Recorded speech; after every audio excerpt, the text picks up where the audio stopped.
राम। माननीय सभापति महोदय, बजट 2025-26 में बोलने के लिए मैं भारतीय कम्युनिस्ट पार्टी मार्क्सवादी की ओर से खड़ा हुआ हूं।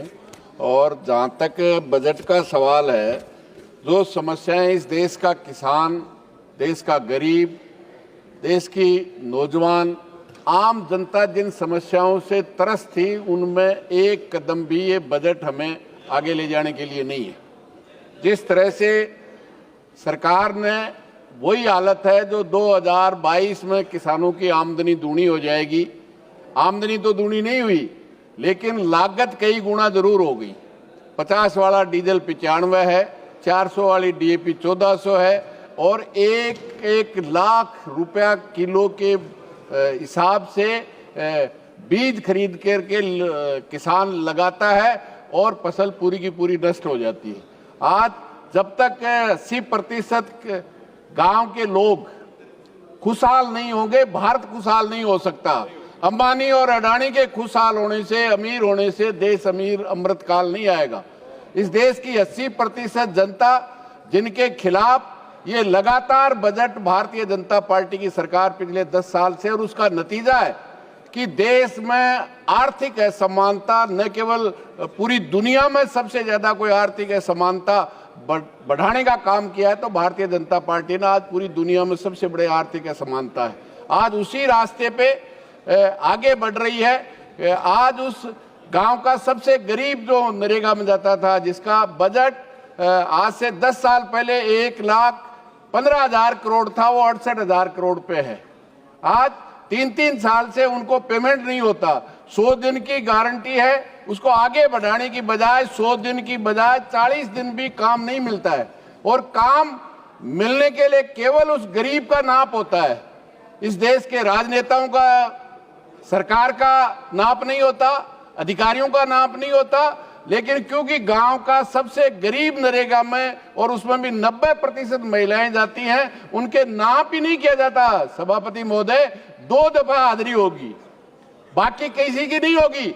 लेकिन उस गांव के गरीब जो सबसे ज्यादा महिलाएं, महिला सशक्तिकरण की बात करते हैं, बेटी बचाओ बेटी पढ़ाने की बात करते हैं, लेकिन तमाम जगह शिक्षा में, चिकित्सा में, सब जगह उन कंपनियों को मालामाल करने का लिए बजट लेके आए।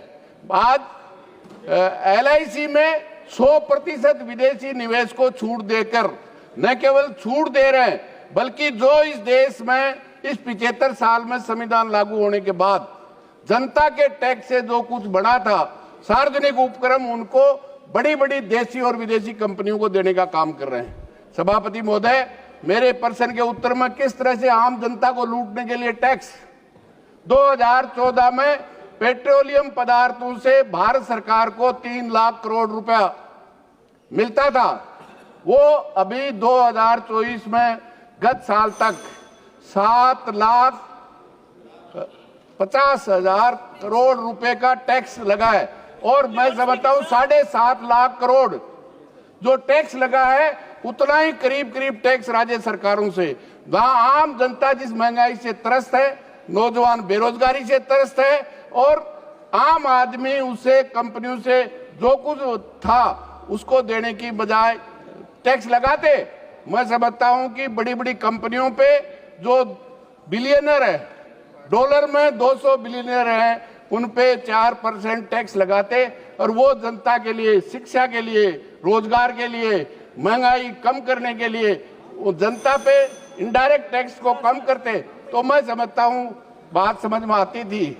लेकिन आम जनता पे इनडायरेक्ट टैक्स बढ़ाया जा रहा है, और जो संपत्तियां बढ़ी हुई है वो तमाम की तमाम बड़ी बड़ी कंपनियों के हवाले किया जा रहा है। मैं समझता हूं इससे ज्यादा अफसोसजनक न किसान खुश है, न जवान खुश है, और न मजदूर जिसकी मिनिमम वेज है उसकी गारंटी नहीं, MSP की लीगल गारंटी नहीं, जो ये सरकार कहती थी। एक भी वायदा आम जनता से इस बजट में पूरा करने की बजाय, जो प्रधानमंत्री कहते हैं कि मेरा 56 इंच का सीना है, अभी कंक्लूड कर रहा हूं सभापति महोदय, जो कह रहे थे देश में डंका बज रहा है।